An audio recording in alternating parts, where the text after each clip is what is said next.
with David Campisi from a restaurant you might have heard of that bears that same name. Thanks for coming back in. Thank you. Happy National Meatball Day. Well, and what a day it's going to be. You're going to share a recipe for absolutely. For meatballs. I'm going to share our world famous Campisi meatballs. All right. Okay, and we start with the biggest bowl I've ever seen. That's right. Yum, so yum, yum. Okay.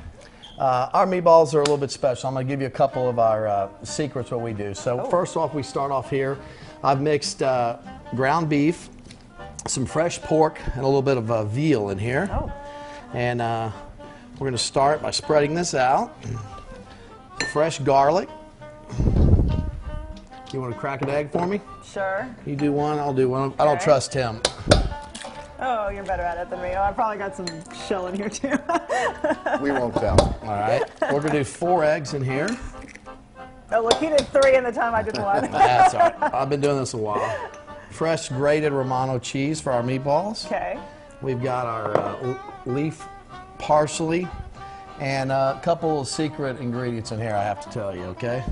We'll just try to imagine what they are. If I told y'all a real recipe, my grandfather would jump out of his grave and probably kill me. A little red pepper, pinch of black pepper, Okay. kosher salt, a little bit of oregano. The secret with meatballs is never to overmix. We use Italian loaf bread here. I've got a half Italian loaf here, Tim. Tim, you've been eating our meatballs, what, since the 40s? Oh, yeah. Yeah, it seems like just about. Since I was in my 40s, not the 1940s. There you go. So the secret is I don't like to use breadcrumbs. I like to use loaf bread because it keeps the meatballs really tender. And you put some water in it. Yep, a little bit of water, and then we'll add a little bit extra water also, okay? That's the, you don't want to over mix, but when you make meatballs, you got to use your hands, okay? Right. So this is a family affair. We've been doing meatballs a long time, and Is this really the exact recipe, like that's been passed? Like, do you pass or do you tweak things? no, not really. If years it ain't change? broken, don't fix it. No, I've only learned how to do it one way, so.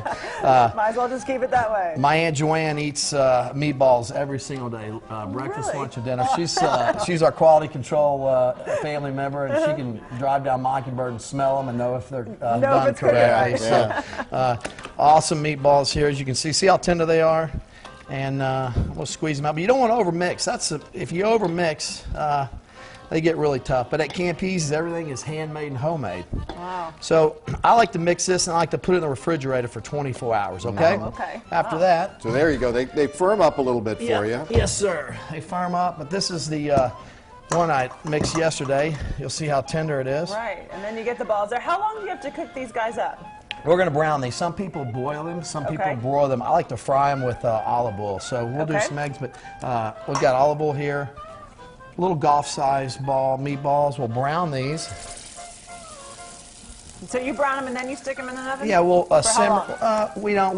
We brown them here, and then we simmer them in our suga okay. all day long. Really get the moisture and the flavor in there. So. So 10 locations. We want to let everyone know. The newest one is in Plano, right on Parker Road. Yeah, well, we just put our 11th one in Lubbock, Texas. Oh. How exciting! There you go. Yeah, so there we go. Got the meatballs browning. You've got a little mostaccioli with baby. our suga and some great meatballs. You'll find this recipe and a link to Campisi's on our website, fox4news.com.